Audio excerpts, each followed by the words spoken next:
meant for Mohanlal. ലാലേട്ടൻ ഒന്നിനൊന്നിനും മുന്നോട്ട് പോവുകയല്ലേ ചെയ്യുന്നത്. എല്ലാവരും അടിപൊളിയായിരുന്നു, എസ്പെഷ്യലി ദ വില്ലൻ അടിപൊളിയാണ്. Second half full mass. അദ്ദേഹത്തിൻ്റെ അഭിനയസിദ്ധി എവിടെയും പോയിട്ടില്ല. അദ്ദേഹത്തിന് മികച്ചൊരു സ്ക്രിപ്റ്റ് കിട്ടുകയാണെന്നുണ്ടെങ്കിൽ അദ്ദേഹം ഇനിയും ഇവിടെ തന്നെ തുടരും. ഹായ് ഹലോ നമസ്കാരം.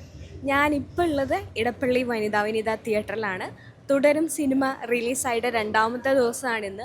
ഞാനിവിടെ വന്ന് നോക്കുമ്പം 3 സ്ക്രീനിൽ, സ്ക്രീൻ 1, 2, 3 3 സ്ക്രീനിലും തുടരും സിനിമ ഹൗസ്ഫുള്ളായിട്ട് ഓടിക്കൊണ്ടിരിക്കുകയാണ്. ഇനി നമുക്ക് രണ്ടാമത്തെ ദിവസം എങ്ങനെയാണ് പ്രേക്ഷകരുടെ പ്രതികരണം എന്ന് അറിയേണ്ടതായിട്ടുണ്ട്. എന്തായാലും സിനിമ കഴിഞ്ഞതിന് ശേഷം പ്രേക്ഷകരോട് തന്നെ ചോദിക്കാം. നല്ല സിനിമ, നല്ലത്. എങ്ങനെയുണ്ട് ലാലേട്ടൻ്റെ പെർഫോമൻസ്? ഓ അടിപൊളി, ഇമോഷണലി കണക്ട് ആയ ഒരു സിനിമയാണോ? ഡെഫിനറ്റ്ലി നല്ല മൂവിയാണ്. പെർഫോമൻസ് വൈസ് നോക്കുമ്പോൾ എങ്ങനെയുണ്ട്? എല്ലാവരും അടിപൊളിയായിരുന്നു, എസ്പെഷ്യലി ദ വില്ലൻ അടിപൊളിയാണ്. പടം എങ്ങനെയുണ്ടായിരുന്നു? നന്നായിട്ട് ലാലേട്ടൻ്റെ പെർഫോമൻസ് നന്നായിട്ട് പടം എങ്ങനെയുണ്ട്? ഇഷ്ടമായോ? ഇഷ്ടമായി. ലാലേട്ടൻ്റെ പെർഫോമൻസ് ഒക്കെ വളരെ നന്നായിട്ട്. ഓക്കെ, ഇമോഷണൽ ആയെന്ന് തോന്നുന്നു കണ്ടിട്ടല്ലേ? പഴയ ഒരു ഫാമിലി ഓഡിയൻസിന് ഇഷ്ടപ്പെടും. പഴയ പോലെ ഒരു ഫാമിലി ഷോ. കോമ്പിനേഷൻ എങ്ങനെയുണ്ട്? നന്നായിട്ടുണ്ട്. അവർ രണ്ടുപേരും എപ്പോഴും നല്ലതായിരുന്നല്ലോ. ഫാമിലി ഓഡിയൻസിനൊക്കെ ഒരുപാട് ഇഷ്ടപ്പെടുന്ന ഒരു കഥയാണ്.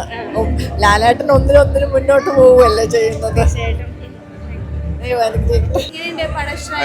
അടിപൊളി സിനിമയാണ്. രണ്ടാമതാണ് കാണുന്നത്.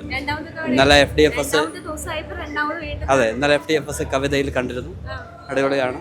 വളരെ ഹൃദയം തൊടുന്ന നിമിഷങ്ങളും മികച്ച അഭിനയ മുഹൂർത്തങ്ങളും ഒക്കെ ഉള്ള ഒരു ലാലേട്ടനെ വീണ്ടും തന്മൂർത്തി നമുക്ക് തിരിച്ചു തന്നിരിക്കുകയാണ്.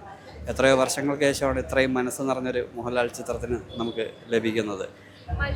പല കമന്റ്സിലും കണ്ടു പഴയ ലാലേട്ടനെ സ്ക്രീനിൽ കാണാൻ പറ്റി, എത്ര കാലമായി ലാലേട്ടനെ ഇങ്ങനെ കണ്ടിട്ടെന്നൊക്കെ പറയുന്നു. അതെ, രണ്ടാമത് കണ്ടപ്പോഴും അതേ ഫീലിങ്സ് ആണ്. അതെ, ഒന്നാമത് കണ്ടതിൻ്റെ ഇരട്ടി ഫീലിങ്സ് രണ്ടാമതും കിട്ടിയെന്നുള്ളതാണ്. ഒരിടത്തും മടുപ്പിച്ചില്ല. വളരെ മനോഹരമായിട്ട് തന്നെ രണ്ടാമതും കാണാൻ കഴിഞ്ഞു. അദ്ദേഹത്തിൻ്റെ അഭിനയസിദ്ധി എവിടെയും പോയിട്ടില്ല. അദ്ദേഹത്തിന് മികച്ചൊരു സ്ക്രിപ്റ്റ് കിട്ടുകയാണെന്നുണ്ടെങ്കിൽ അദ്ദേഹം ഇനിയും ഇവിടെ തന്നെ തുടരും. അടിപൊളിയായിട്ടുണ്ട്. തന്മൂർത്തയ്ക്കും എല്ലാ ടീം അംഗങ്ങൾക്കും വളരെ ഹൃദയം നിറഞ്ഞ നന്ദി. അടിപൊളി മൂവിയാണ്. അതെ, ലാലേട്ടൻ്റെ സെക്കൻഡ് കോൺസിക്വന്റ് ഹിറ്റ് അല്ലേ, അടിപൊളിയായിട്ടുണ്ട്. അതെ, മോഹൻലാലിൻ്റെ പണ്ടത്തെ ഒരുപാട് മൂവീസ് കണ്ടതാണ്. അടിപൊളി കോമ്പിനേഷനാണ്. പിന്നെ this year is മെന്റ് four Mohanlal അല്ലേ? അതെ, അടിപൊളി.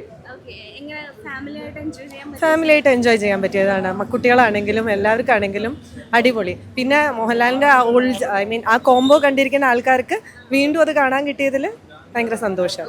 അടിപൊളി മൂവി, എനിക്ക് ഭയങ്കര ഇഷ്ടമായി. നല്ല മാസ്. ഞാൻ പാർഷ്യലി മോഹൻലാൽ ഫാനാണ്, അതുകൊണ്ട്. അപ്പം ആ കോമ്പിനേഷൻ സ്ക്രീനിൽ അത് ശോഭന മോഹൻലാൽ കോമ്പിനേഷൻ പണ്ടത്തെ ജനറേഷൻ ഒരുപാട് ഇഷ്ടപ്പെട്ടു. അപ്പോൾ ഈ ജനറേഷനിൽ എല്ലാവരും ഇഷ്ടമാണ്. അപ്പം മോൾക്ക് എങ്ങനെ ഫീൽ ചെയ്യുന്നു ആ ഒരു കോമ്പിനേഷൻ? എനിക്ക് നല്ല ഇഷ്ടമായി. ലൈക്ക് നല്ല ബാക്ക്ഗ്രൗണ്ട് മ്യൂസിക് എല്ലാം അടിപൊളിയായിരുന്നു. കോമ്പിനേഷനും രക്ഷയില്ലാത്ത പടമായിരുന്നു. ഭയങ്കര പടമായിരുന്നു. അവസാനമൊക്കെ നമ്മൾ ഫുള്ള് രോമാഞ്ചം വന്ന് വിഷമം. പണ്ടത്തെ ലാലേട്ടൻ തിരിച്ചു കിട്ടിയ ഒരു സന്തോഷത്തിലായിരുന്നു. നമ്മളെ ഫാൻ ഇങ്ങനെ ഒരു പടമാണ് ഇത്രയാണ് പ്രതീക്ഷിച്ചത്. എമ്പുരാനി പ്രതീക്ഷ ഇതിൽ നിന്നാണ് കിട്ടിയത്. തരുമൂർത്തി അടിച്ചു പൊളിച്ച്. പിന്നെ മ്യൂസിക് ഒരു രക്ഷയില്ലായിരുന്നു. പിന്നെ തുടക്കം ഫുള്ള് ലാലേട്ടൻ്റെ അഴിഞ്ഞാട്ടമായിരുന്നു. തുടക്കം തൊട്ട് ഒരു ഫാമിലി പടവും പിന്നെ അവസാനം ത്രില്ലർ പോലെ ആയത് അടിപൊളിയായിരുന്നു. ശോഭന പണ്ടത്തെ ഒരു വ്യത്യാസമില്ല. നടക്കുന്ന പോലെ അങ്ങനത്തെ ഒരു ഡൈനാമിക്സും കാര്യങ്ങളൊക്കെ ആയിട്ട് പിന്നെ അതനുസരിച്ച് അതൊരു പേസിലൊക്കെ അതങ്ങ് മുന്നോട്ട് പോകുന്നു. സൂപ്പർ പടം, ഒന്നും പറയാൻ അടിപൊളി പടം. ഉറപ്പായി ഇൻഡസ്ട്രി ഹിറ്റാവും മിക്കവാറും. ഉറപ്പായിട്ട് ഇത് ഡിഫൈൻ ചെയ്യും മലയാളം മൂവിനെ. മോഹൻലാലിന്റെ കരിയർ തന്നെ ഒരു മൈൽ സ്റ്റോൺ സിനിമയായിട്ട് തന്നെ പറയാം. അത്രയും നല്ല പെർഫോമൻസ് ആയിരുന്നു. പുള്ളി മാത്രമല്ല, ഫുൾ സിനിമ മ്യൂസിക് ആയാലും സ്റ്റോറി ആയാലും ബാക്കി പെർഫോമൻസ് ബിനു പപ്പു ആയാലും വില്ലൻ വേഷം ചെയ്ത ആളായാലും ശോഭന മാം ആയാലും അടിപൊളിയായിരുന്നു. അതെ, കാണാൻ പറ്റും.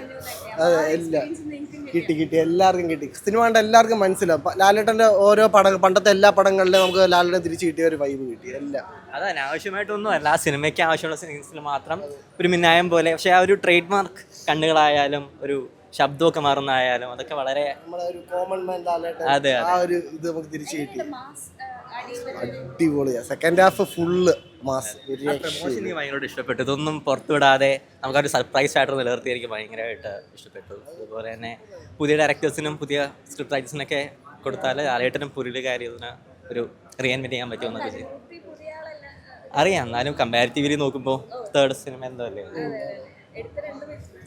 സ്ക്രിപ്റ്റ് റൈറ്റർ ഡെബ്യൂട്ടൻ്റാണ് KR സുനൻ. അത് പുള്ളിയുടെയും ഫസ്റ്റ് മൂവിയാണ്. ഭയങ്കര സാറ്റിസ്ഫൈഡ് ആണ്, ഭയങ്കര ഹാപ്പിയാണ് ലാലേട്ടനെ തിരിച്ചു കണ്ടത്. ജേക്സ് ബിജോയുടെ മ്യൂസിക് നല്ലതായിട്ട് എല്ലാ സീനും എല്ലാം വെയിറ്റ് ചെയ്ത് വിട്ട്. അവസാനമൊക്കെ ഭയങ്കര രോമാഞ്ചമാണ്. ഫുള്ള് രോമാഞ്ചം വന്ന് ചത്ത അവസാനം. മറ്റേ കൺമണിക്ക് ഭയങ്കര ഫീൽ ഗുഡ്. പണ്ടത്തെ ലാലേട്ടനെ കിട്ടിയ ഒരു നമ്മൾ രസിച്ചങ്ങ്. പണ്ടത്തെ ലാലേട്ടൻ നമ്മുടെ പണ്ട് ശോഭനയായിട്ടുള്ള സിനിമ പവിത്രം അതൊക്കെ കാണുമ്പോൾ ഒരു ഫീൽ കിട്ടുന്നത് അത് ഫുള്ള് ആ ഒരു രസത്തിലായിരുന്നു. ഭയങ്കര കെമിസ്ട്രി എല്ലാം. അതെ, വീണ്ടും എന്തായിരിക്കും ഒന്നുകൂടെ കാണാൻ എന്തായിരിക്കും തോന്നിട്ട്. അതെ, അൾട്രാ മോഡേൺ കിച്ചൺ ഡിവൈസസ്. ഒരു കിച്ചണിൽ വേണ്ട എല്ലാ ലേറ്റസ്റ്റ് ബ്രാൻഡുകളും ഇവിടെയുണ്ട്. ലോകോത്തര ബ്രാൻഡുകൾ, original products, wide range. MyG future. WhatsApp വഴി ഇംഗ്ലീഷ് പഠിക്കാൻ ഇംഗ്ലീഷ് കഫേ ഉള്ളപ്പോൾ ഇംഗ്ലീഷ് ഒരു വിഷയമേ അല്ല. English cafe, we present you the perfect English.